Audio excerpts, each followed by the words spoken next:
দুখ ক্লেশৰ মাজেৰে পাৰ হোৱা সময়ত খ্ৰীষ্টীয় বিশ্বাসীজনৰ ব্যৱহাৰ কেনে হোৱা উচিত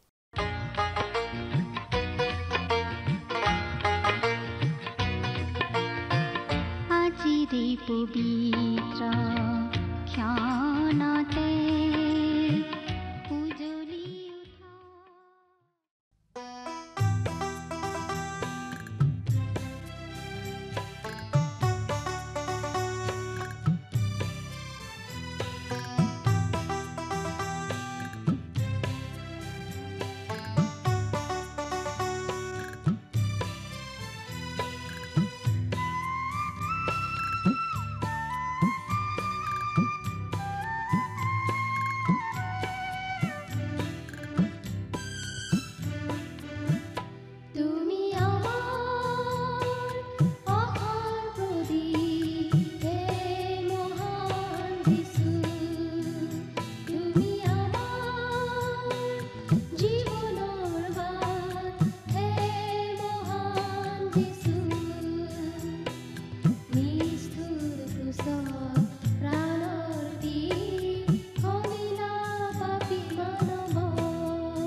নমস্কাৰ আমাৰ ভক্তিবচন অনুষ্ঠানলৈ আপোনাক পুনৰবাৰ স্বাগতম জনাইছো খ্ৰীষ্টীয় বিশ্বাসী লোকসকলৰ বাবে বিশেষভাৱে প্ৰস্তুত কৰা এই ভক্তিবচন অনুষ্ঠানটো হৈছে বাইবেল অধ্যয়নৰ ধাৰাবাহিক অসমীয়া অনুষ্ঠান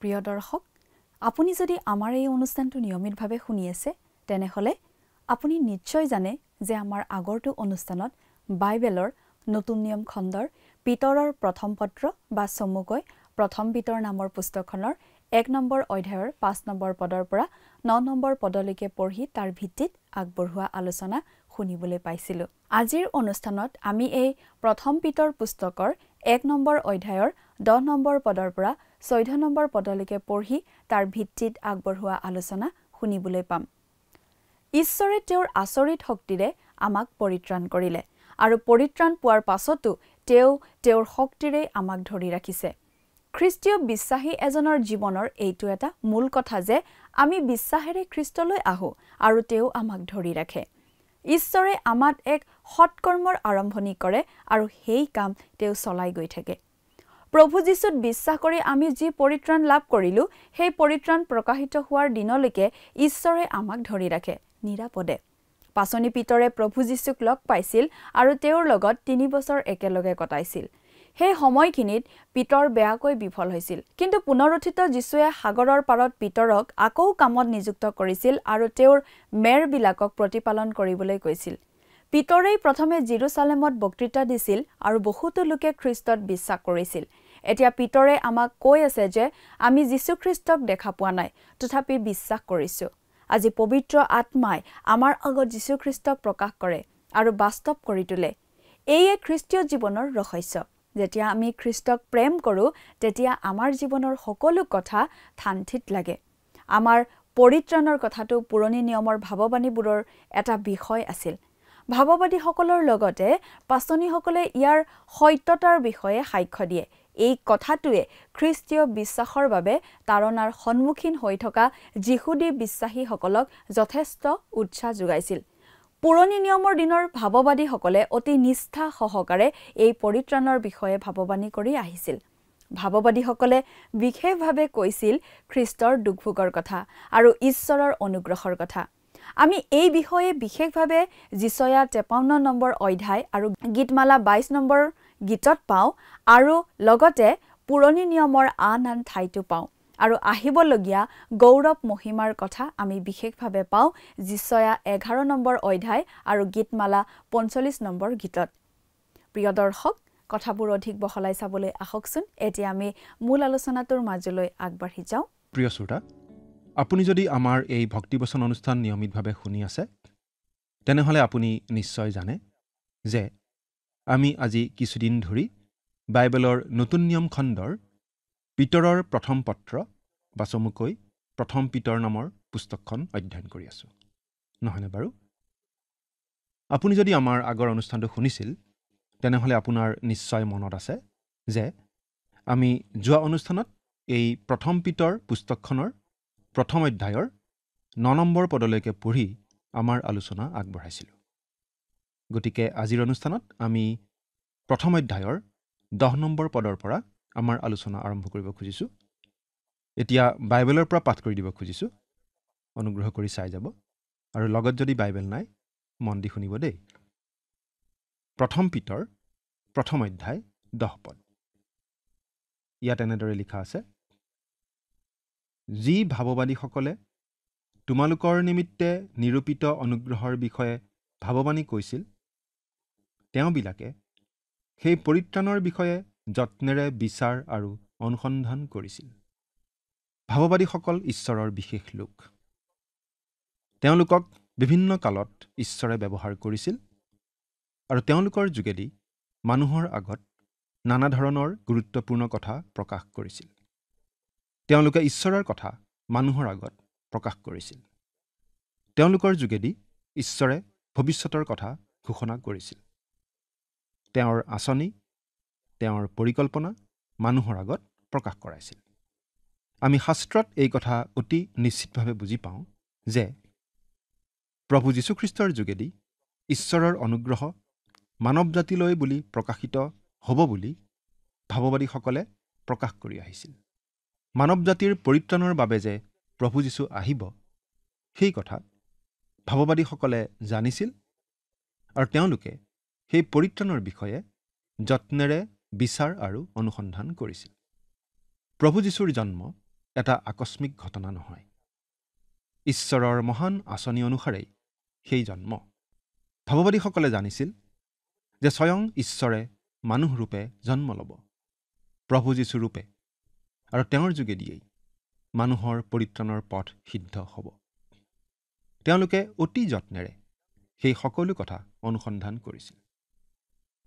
ভাৱবাদীসকলে প্ৰভু যীশুক মানৱ ৰূপে দেখিবলৈ সুবিধা নাপালে, কাৰণ তেওঁলোক তাৰ আগতেই মৃত্যুবৰণ কৰিব লগা হৈছিল। কিন্তু তেওঁলোকে অতি যত্নেৰে প্ৰভু যীশুৰ কথা অনুসন্ধান কৰিছিল। প্ৰিয় শ্ৰোতা, আজি আমাৰ আগত সকলো কথা স্পষ্টভাৱে প্ৰকাশিত হৈছে। আমাৰ বাবে সকলো কথা পৰিষ্কাৰভাৱে জনাই দিয়া হৈছে। আমি মাত্ৰ বিশ্বাস কৰি প্ৰভু যীশুক ত্ৰাণকৰ্তা বুলি গ্ৰহণহে কৰিব লাগে, নহয় জানো? এতিয়া 11 নম্বৰ পদটো পঢ়িম। অৰ্থাৎ তেওঁবিলাকৰ অন্তৰত থকা খ্ৰীষ্টৰ আত্মাই খ্ৰীষ্টৰ নিমিত্তে নিৰূপিত নানা দুখ ভোগ আৰু তাৰ পাছত হ'ব লগা প্ৰভাৱৰ বিষয়ে পূৰ্বে সাক্ষ্য দিয়া কালত কি আৰু কেনেকুৱা কালৰ বিষয়ে জনাইছিল, তেওঁবিলাকে তাৰ অনুসন্ধান কৰিছিল। ভাৱবাদীসকলে বিশেষকৈ দুটা কথা কৈছিল: খ্ৰীষ্টৰ দুখ ভোগ অৰ্থাৎ ক্ৰুচীয় মৃত্যু আৰু ঈশ্বৰৰ অনুগ্ৰহৰ কথা। এই কথা বিশেষভাৱে আমি পাওঁ যিচয়া 53 নম্বৰ অধ্যায় আৰু গীতমালা 22 নম্বৰ গীতত, আৰু লগতে আন কিছুমান শাস্ত্ৰাংশত। উদাহৰণস্বৰূপে, দুখভোগৰ পাছত হ'ব লগা প্ৰভাৱৰ বিষয়ে অৰ্থাৎ খ্ৰীষ্টৰ গৌৰৱ মহিমা প্ৰতাপৰ বিষয়ে আমি পাওঁ যিচয়া 11 নম্বৰ অধ্যায় আৰু গীতমালা 45 নম্বৰত।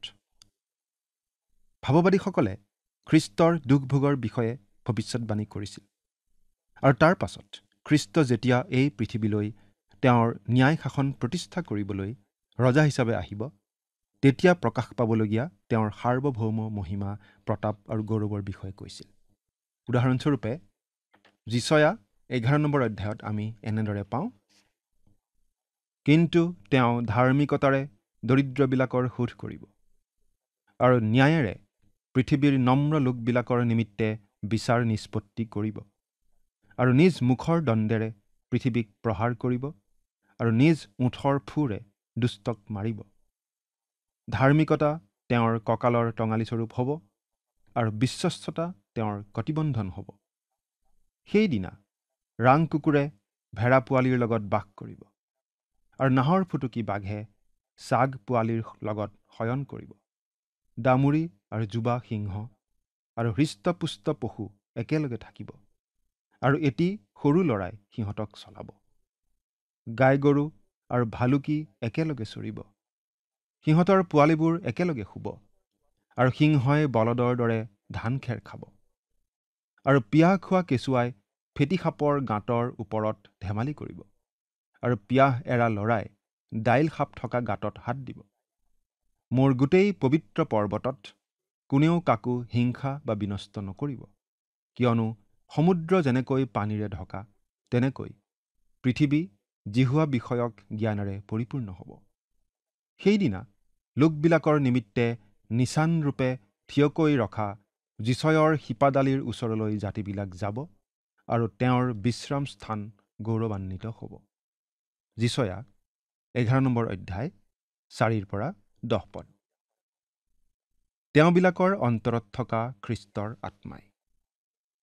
অৰ্থাৎ আমি এই কথা নিশ্চিতভাৱে ক'ব পাৰোঁ যে ভাৱবাদীসকলে যিবোৰ কথা লিখিছিল সেইবোৰ কথা নিজৰ পৰা লিখা নাছিল, নিজে মনেৰে সাজি লিখা নাছিল। তেওঁলোকৰ অন্তৰত খ্ৰীষ্টৰ আত্মা আছিল আৰু খ্ৰীষ্টৰ আত্মাই তেওঁলোকৰ যোগেদি সেই কথাবোৰ লিখাইছিল। পুৰণি নিয়মৰ কথাবোৰো যে ঈশ্বৰৰ আত্মাৰ অনুপ্ৰেৰণাতেই লিখা কথা, তাৰ এইটো এটা প্ৰমাণ। তেওঁলোকে খ্ৰীষ্টৰ আত্মাৰ প্ৰভাৱতেই সেই সকলোবোৰ কথা লিখিছিল। ভাৱবাদীসকলে কিছুমান কথা লিখিছিল যিবোৰ তেওঁলোকে নিজেই সম্পূৰ্ণৰূপে বুজি পোৱা নাছিল। তেওঁলোকে নিজে লিখা কথাৰো অৰ্থ অনুসন্ধান কৰিছিল। তেওঁবিলাকৰ অন্তৰত থকা খ্ৰীষ্টৰ আত্মাই খ্ৰীষ্টৰ নিমিত্তে নিৰূপিত নানা দুখ-ভোগ আৰু তাৰ পাছত হ'ব লগা প্ৰভাৱৰ বিষয়ে পূৰ্বে সাক্ষ্য দিয়া কালত কি আৰু কেনেকুৱা কালৰ বিষয়ে জনাইছিল, তেওঁবিলাকে তাৰ অনুসন্ধান কৰিছিল। পুৰণি নিয়মৰ বহু ঠাইত খ্ৰীষ্টৰ দুখ-ভোগৰ কথা উল্লেখ কৰা হৈছে আৰু বহুতো ঠাইত খ্ৰীষ্ট যে ৰজাৰো ৰজা, প্ৰভুৰো প্ৰভু, সাৰ্বভৌম ঈশ্বৰ, সেই ভাৱটো প্ৰকাশ কৰা হৈছে। তেওঁ যে পৃথিৱীত তেওঁৰ ন্যায় শাসন, শান্তিৰ ৰাজ্য প্ৰতিষ্ঠা কৰিব, সেই কথা কোৱা হৈছে।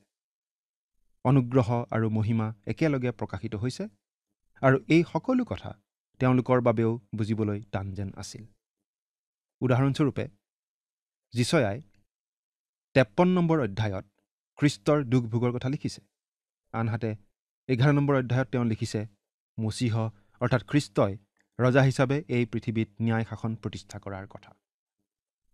ওপৰে ওপৰে চালে কথাখিনি নিশ্চয় খেলিমেলি লাগিব আৰু পৰস্পৰ বিৰোধী যেন লাগে। আৰু ভাৱবাদীসকলেও জানিব বিচাৰিছিল এই দুয়োখিনি কথা একেলগে কেনেদৰে সত্য হ'ব পাৰে। ভাৱবাদীসকলে সময়ৰ দিগন্তত এই দুয়োটা কথা দুটা পৰ্বতৰ শিখৰ যেন দেখিছিল, কিন্তু সেই শিখৰ দুটাৰ মাজত যে সময়ৰ এখন বহল উপত্যকা বা সময়ৰ বিশাল ব্যৱধান আছে, সেই কথা বুজি পোৱা নাছিল। আজি আমি এটা বিশেষ সুবিধাজনক অৱস্থাত আছোঁ। আমি সেই মাজৰ সময়খিনিত বাস কৰি আছোঁ। খ্ৰীষ্টৰ দুখ-ভোগ আৰু তেওঁ ৰজা হিচাপে পৃথিৱীলৈ অহা ঘটনা দুটাৰ মাজৰ সময়খিনিত। খ্ৰীষ্টৰ দুখ-ভোগ ইতিমধ্যে হৈ গ'ল, সেয়া অতীতৰ কথা। কিন্তু তেওঁ আকৌ আহিব ৰজাস্বৰূপে শাসন কৰিবলৈ, সেয়া হ'ব ভৱিষ্যতে। এই কথাটো বুজি পাবলৈ আমাৰ বেছি টান নালাগে। ধৰক দুখন পাহাৰ আছে।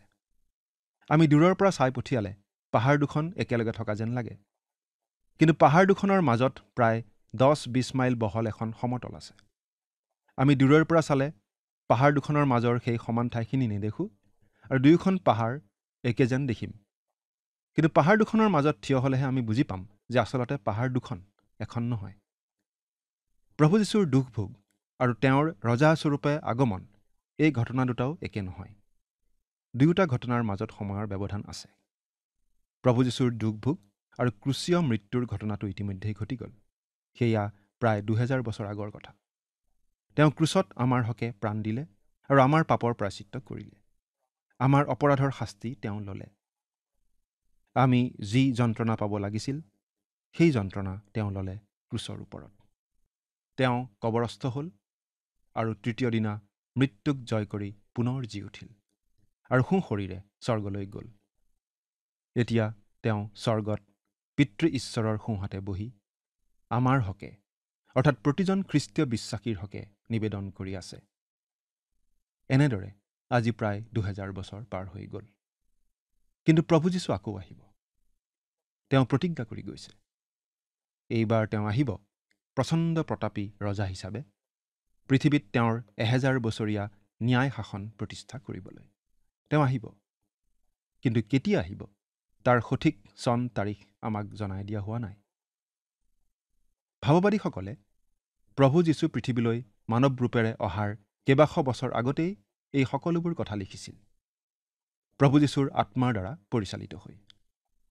প্ৰভু যীশুৱে যে দুখ ভোগ কৰিব সেই কথাও লিখিছিল, আৰু তেওঁ যে ৰজা হিচাপে আহিব সেই কথাও লিখিছিল। কিন্তু দুয়োটা ঘটনাৰ মাজত যে সময়ৰ ব্যৱধান থাকিব, সেই কথাটো তেওঁলোকে বুজিব পৰা নাছিল। সেইবাবেই তেওঁলোকে কথাবোৰ বুজি পাবলৈ অনুসন্ধান কৰিব লগা হৈছিল। কিন্তু আমি আজি কথাবোৰ বুজি পাইছোঁ, কাৰণ আজি আমি মণ্ডলীৰ যুগ, অৰ্থাৎ এই দুয়োটা ঘটনাৰ মাজৰ সময়ছোৱাত বাস কৰি আছোঁ। এতিয়া 12 নম্বৰ পদটো পঢ়ি দিছোঁ। তাতে তেওঁবিলাকলৈ প্ৰকাশিত হ'ল যে তেওঁবিলাকে নিজৰ কাৰণে নহয়, কিন্তু তোমালোকৰ কাৰণেই সেই সকলো বিষয়ৰ পৰিচৰ্যা কৰিছিল। সেই সকলোৰ সম্বাদ স্বৰ্গৰ পৰা পঠোৱা পবিত্ৰ আত্মাৰে, যিবিলাকে তোমালোকৰ আগত শুভবাৰ্তা প্ৰচাৰ কৰিছিল, তেওঁবিলাকৰ দ্বাৰাই সম্প্ৰতি তোমালোকক দিয়া গ'ল। সেই বিষয় স্বৰ্গদূতবিলাকে চাপৰি চাবলৈ আকাংক্ষা কৰিছে। এতিয়া পাচনিসকলে কৈছে যে ভাৱবাদীসকলে যি কথা কৈ গৈছিল, সেই কথাই আমি এতিয়া ঘোষণা কৰি আছোঁ। পাৰ্থক্য এটাই যে ভাৱবাদীসকলে দুয়োটা ঘটনাৰ মাজত থকা পাৰ্থক্যৰ কথা বুজি পোৱা নাছিল, কিন্তু পাচনিসকলে কথাবোৰ বুজি পাব পাৰিছিল। প্ৰভু যীশুৰ দুখ ভোগ আৰু ৰজাস্বৰূপে হ'বলগীয়া পুনৰ আগমনৰ ঘটনাৰ মাজত যে পাৰ্থক্য আছে, সেই পাৰ্থক্য তেওঁলোকে বুজি পাইছিল। সেই বিষয় স্বৰ্গদূতবিলাকে চাপৰি চাবলৈ আকাংক্ষা কৰিছে। আন কথাত ক'বলৈ গ'লে স্বৰ্গদূতবিলাকে আজি দলে দলে শাৰী পাতি আমালৈ চাই চাই আচৰিত হৈ ভাবি আছে, আমিনো ঈশ্বৰৰ এই মহান আৰু চমকপ্ৰদ আঁচনিৰ কথা, এই গৌৰৱময় শুভবাৰ্তাৰ কথা কিয় চিঞৰি চিঞৰি ঘোষণা কৰি ফুৰা নাই? এই ঘোষণাৰ কাম স্বৰ্গদূতসকলে নিজে কৰিবলৈ পালে বেছি ভাল পালেহেঁতেন। তেওঁলোক স্বৰ্গৰ পৰা নামি আহি জগতৰ আগত খ্ৰীষ্টৰ এই শুভবাৰ্তা ঘোষণা কৰিবলৈ পালে খুব ভাল পালেহেঁতেন। আপোনাৰ নিশ্চয় মনত আছে যে গাব্ৰিয়েল দূত আহি প্ৰথমে মৰিয়ম আৰু তাৰ পাছত যোছেফৰ আগত যীশুখ্ৰীষ্টৰ হ'বলগীয়া জন্মৰ বিষয়ে ঘোষণা কৰিছিল। তেওঁ জখৰিয়াৰ আগতো ঘোষণা কৰিছিল যে তেওঁৰ জোহন নামেৰে এজন সন্তান হ'ব, যিজন মচীহ অৰ্থাৎ খ্ৰীষ্টৰ বাটকটীয়া হ'ব। কিন্তু ঈশ্বৰে তেনে কৰিবলৈ দিয়া নাই। তেওঁ স্বৰ্গদূতক ব্যৱহাৰ নকৰি সাধাৰণ মানুহৰ যোগেদিয়েই এই শুভবাৰ্তা বিলাই আছে। প্ৰথম শতিকাৰ পৰাই আজিলৈকে। আজি আমি পবিত্ৰ আত্মাৰ পৰিচৰ্যাৰ দিনত বাস কৰি আছোঁ। প্ৰতিজন খ্ৰীষ্টীয় বিশ্বাসীয়েই ঈশ্বৰৰ সন্তান, আৰু প্ৰতিজন বিশ্বাসীতেই পবিত্ৰ আত্মাই নিবাস কৰি আছে। প্ৰিয় শ্ৰোতা, যদি আপুনি খ্ৰীষ্টৰ, তেন্তে আপোনাতো পবিত্ৰ আত্মাই বাস কৰি আছে। আপুনি ভাবে নেকি পবিত্ৰ আত্মাই আপোনাৰ বাবে যিটো কৰিব নোৱাৰে সেইটো স্বৰ্গদূতে পাৰিব বুলি? নিশ্চয় নোৱাৰে। আজি আমি পবিত্ৰ আত্মাৰ পৰিচৰ্যাৰ যুগত বাস কৰি আছোঁ, অনুগ্ৰহৰ যুগত। আজি পবিত্ৰ আত্মাই খ্ৰীষ্ট বিষয়ক কথাবোৰ আমাৰ আগত প্ৰকাশ কৰে। এই কথা জনাৰ পাছত আমি বাৰু কি কৰা উচিত? এতিয়া আমি 13 নম্বৰ পদটো পাঠ কৰি দিম। 13 নম্বৰ পদ, ইয়াত এই বুলি লিখা আছে, এতেকে মনৰ কঁকাল বান্ধি চেতনাযুক্ত হৈ যীশুখ্ৰীষ্ট প্ৰকাশিত হোৱা কালত তোমালোকলৈ যি অনুগ্ৰহ অনা হ'ব, সেই অনুগ্ৰহত সম্পূৰ্ণৰূপে ভৰসা ৰাখা। মনৰ কঁকাল বান্ধি, অৰ্থাৎ মনক সজাগ কৰি, সচেতন হৈ, চেতনাযুক্ত হৈ, অৰ্থাৎ কোনো ড্ৰাগছ বা মদ পান কৰিবৰ প্ৰয়োজন নাই। ঈশ্বৰৰ বাক্যৰ দ্বাৰাই আমি সচেতন হ'ব লাগিব, আমি সজাগ হ'ব লাগিব। যীশুখ্ৰীষ্ট প্ৰকাশিত হোৱা কালত তোমালোকলৈ যি অনুগ্ৰহ অনা হ'ব, সেই অনুগ্ৰহত সম্পূৰ্ণৰূপে ভৰসা ৰাখা। প্ৰিয় শ্ৰোতা, প্ৰভু যীশুখ্ৰীষ্টই যেতিয়া তেওঁৰ বিশ্বাসী লোকসকলক এই পৃথিৱীৰ পৰা উত্তোলিত কৰি লৈ যাবলৈ আহিব, তেতিয়া প্ৰভু যীশুখ্ৰীষ্টই সীমাহীন অনুগ্ৰহ প্ৰকাশ কৰিব। প্ৰভু যীশুখ্ৰীষ্টৰ অনুগ্ৰহৰ বাবেই আজি আচলতে আমি পৰিত্ৰাণ পাইছোঁ। অনুগ্ৰহৰ বাবেই তেওঁ প্ৰতিজন খ্ৰীষ্টীয় বিশ্বাসীক এই পৃথিৱীৰ পৰা উত্তোলিত কৰি লৈ যাব। কোনো খ্ৰীষ্টীয় বিশ্বাসীকেই তেওঁ পৃথিৱীত এৰি থৈ নাযায়। এই কথাটো আমি মনত ৰখা উচিত। প্ৰভু যীশুখ্ৰীষ্টই যেতিয়া বিচাৰ কৰিব, তেতিয়াও তেওঁ অনুগ্ৰহেৰেই বিচাৰ কৰিব। প্ৰভু যীশুখ্ৰীষ্টৰ অনুগ্ৰহ নোহোৱা হ'লে আচলতে আমি কোনেও তেওঁৰ আগত মূৰ তুলিবলৈ সাহস নকৰিলোহেঁতেন। আৰু সঁচাকৈ আমি নিশ্চয় সাহস নকৰিম যদিহে প্ৰভু যীশুৰ অনুগ্ৰহ নাথাকে। কাৰণ আমি সকলো মানুহেই পাপী, সকলো সমান। যদিও আমি আজিয়েই তেওঁৰ অনুগ্ৰহৰ বলত পৰিত্ৰাণ লাভ কৰিছোঁ, কিন্তু সেই সময়তহে আমি প্ৰকৃততে এই কথাটো উপলব্ধি কৰিব পাৰিম, সেই অনুগ্ৰহ কিমান মূল্যৱান, সেই অনুগ্ৰহ কিমান বিশাল, সেই অনুগ্ৰহ কেনে সীমাহীন, আমাৰ বাবে সেই অনুগ্ৰহ কিমান প্ৰয়োজনীয়। এতিয়া আমি 14 নম্বৰ পদটো পাঠ কৰি দিছোঁ। আজ্ঞাধীন হোৱা সন্তানবিলাকৰ যেনে উপযুক্ত, তেনেকৈ তোমালোক পূৰ্বৰ অজ্ঞান অৱস্থাৰ অভিলাষৰ অনুৰূপ নহৈ। সন্তানবিলাকক আজ্ঞাধীন হ'বলৈ বাইবেলত বাৰে বাৰে কোৱা হৈছে। ঈশ্বৰৰ বাক্যই আমালৈ আশাৰ বাতৰি আনে। কিন্তু ঈশ্বৰৰ বাক্যই আমাক আজ্ঞাধীন হ'বলৈকো সোঁৱৰাই দিয়ে। আমাক বাক্য শুনোতা মাথোন নহৈ পালন কৰোতা হ'বলৈও কোৱা হৈছে। ঈশ্বৰৰ বাক্য শুনি বুজি আমি পালন কৰিবলৈ আগবাঢ়ি যোৱা উচিত। প্ৰিয় শ্ৰোতা, আমাক পূৰ্বৰ অজ্ঞান অৱস্থাৰ অভিলাষৰ অনুৰূপ নহ'বলৈ কোৱা হৈছে। অৰ্থাৎ আমি প্ৰভু যীশুখ্ৰীষ্টক জনাৰ আগতে যেনেকুৱা আছিলোঁ তেনেকুৱা যাতে হৈ নাথাকোঁ। পূৰ্বৰ অজ্ঞান অৱস্থা মানে প্ৰভু যীশুখ্ৰীষ্টত বিশ্বাস কৰাৰ আগৰ অৱস্থা। প্ৰভু যীশুখ্ৰীষ্টত বিশ্বাস কৰাৰ আগতে আমি যেনেকুৱা ধৰণেৰে জীৱন কটাইছিলোঁ, তেনেকুৱা জীৱন আৰু আমি কটোৱা উচিত নহয়। তেতিয়া আমি যেনেকুৱা মাংসিক জাগতিক অভিলাষৰ বশৱৰ্তী হৈ কাম কৰিছিলোঁ, প্ৰভু যীশুখ্ৰীষ্টক গ্ৰহণ কৰাৰ পাছত তেনেকুৱা কৰা আৰু উচিত নহয়। খ্ৰীষ্টক ত্ৰাণকৰ্তা বুলি গ্ৰহণ কৰি আমি আত্মিকভাৱে যে নতুন জন্ম পালোঁ, আমি যে নতুন হ'লোঁ, সেই কথাটো আমাৰ জীৱনৰ যোগেদি প্ৰকাশ পাই উঠিব লাগে। এই যি পৰিৱৰ্তন, এই পৰিৱৰ্তন বাহ্যিক পৰিৱৰ্তন নহয়। এই পৰিৱৰ্তন আমাৰ ভিতৰত হ'ব লাগে। এই পৰিৱৰ্তন হ'ব লাগে আন্তৰিক পৰিৱৰ্তন, ভিতৰৰ পৰা হোৱা পৰিৱৰ্তন।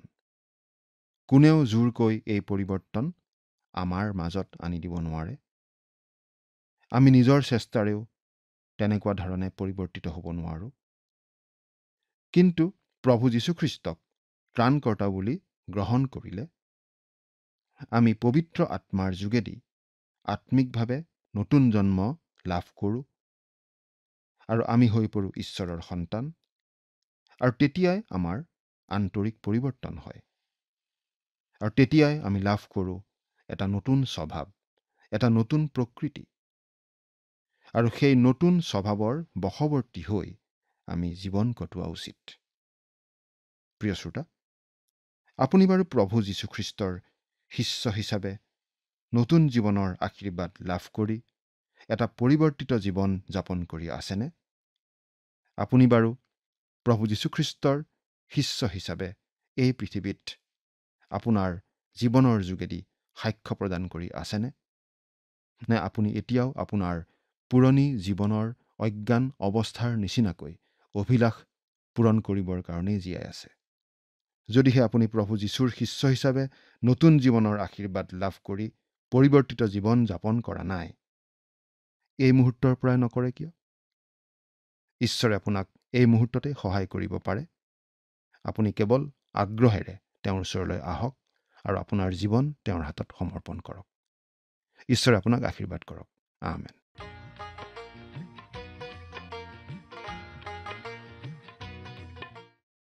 খ্ৰীষ্টীয় বিশ্বাসী হিচাপে এই পৃথিৱীত জীয়াই থাকোঁতে নানা ধৰণৰ দুখ কষ্টৰ মাজেৰে পাৰ হ'ব লগা হয়।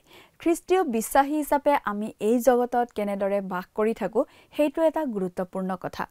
প্ৰতিজন খ্ৰীষ্টীয় বিশ্বাসীয়ে এটা পৰিৱৰ্তিত জীৱন কটাব লাগে বুলি বাইবেলত কোৱা হৈছে, আৰু সেই পৰিৱৰ্তন আমাৰ জীৱনত আনিব ঈশ্বৰৰ বাক্যই। ঈশ্বৰে আমাক দুখ ক্লেশৰ মাজেৰে পাৰ হ'বলৈ দিয়াৰ এটা কাৰণ হৈছে এইয়ে যে তেওঁ আমাক তেওঁৰ পৰিকল্পনা মতে গঢ় দি থাকিব বিচাৰে। সেয়েহে দুখ ক্লেশৰ সময়বোৰতো আমি তেওঁৰ প্ৰতি বাধ্য হৈ চলিব লাগে।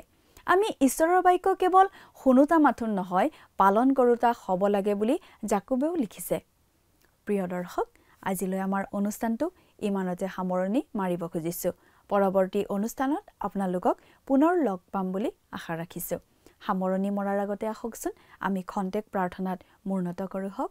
স্বৰ্গত থকা অতি মৰমীয়াল দয়ালু পিতৃ ঈশ্বৰ, প্ৰভু তোমাক ধন্যবাদ দিছোঁ। তোমাৰ পবিত্ৰ বাক্য অধ্যয়নৰ সুন্দৰ সময়, সুন্দৰ সুযোগ তুমি প্ৰত্যেককে দান কৰাৰ বাবে। বিশেষকৈ পিতৃ সময়তে প্ৰাৰ্থনা কৰিছোঁ তোমাৰ চৰণত, তোমাৰ যি পবিত্ৰ বাক্য অধ্যয়ন কৰা হ'ল আৰু এই বাক্যৰ যোগেদি প্ৰভু যিমানসকল এই অনুষ্ঠান চাই থকা দৰ্শকসকল আছে, তেওঁলোকে যি প্ৰভু আশীৰ্বাদ প্ৰাপ্ত হৈছে বুলি বিশ্বাস কৰোঁ। আৰু প্ৰভু যিবোৰ শিকিছে তেওঁলোকে তোমাৰ বাক্যৰ যোগেদি, সেই সকলো তেওঁলোকে যাতে মনত ৰাখি সেইমতে যাতে তেওঁলোকে চলিবলৈ পাৰিব আৰু তেওঁলোকে যাতে তোমাৰ গৌৰৱ, তোমাৰ প্ৰশংসা কৰিব পাৰিব, তেনে আশীৰ্বাদ প্ৰভু তুমি প্ৰত্যেকৰ জীৱনত দান কৰিবা আৰু তেওঁলোকৰ সকলো প্ৰয়োজনবোৰ প্ৰভু তুমি পূৰণ কৰিবা। এই সকলো যাচনা মহান ত্ৰাণকৰ্তা প্ৰভু যীশুখ্ৰীষ্টৰ নামত অৰ্পণ কৰিছোঁ। আমেন। প্ৰিয় দৰ্শক, যোৱা অনুষ্ঠানৰ প্ৰশ্নটোৰ শুদ্ধ উত্তৰটো হৈছে অপশ্যন চি, পবিত্ৰ আত্মাৰ শক্তি। আজিৰ অনুষ্ঠানৰ ওপৰত আধাৰিত প্ৰশ্নটো হৈছে যিছয়াৰ কোনটো অধ্যায়ত প্ৰভু যীশুৰ জন্মৰ বিষয়ে ভৱিষ্যতবাণী কৰা হৈছে?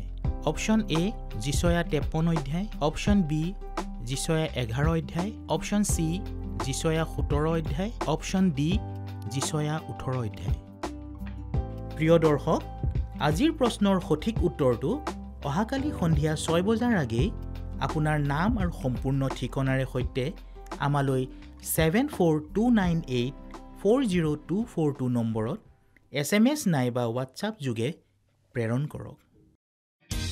প্ৰিয় দৰ্শক, যদি আপোনাৰ এই অনুষ্ঠানটি শুনি ভাল লাগিছে, তেনেহ'লে এই নম্বৰত এটি মিছ কল দিয়ক। ইয়াৰ যোগেদি আপুনি পৰৱৰ্তী অনুষ্ঠানত বিজয়ী হ'ব পাৰে।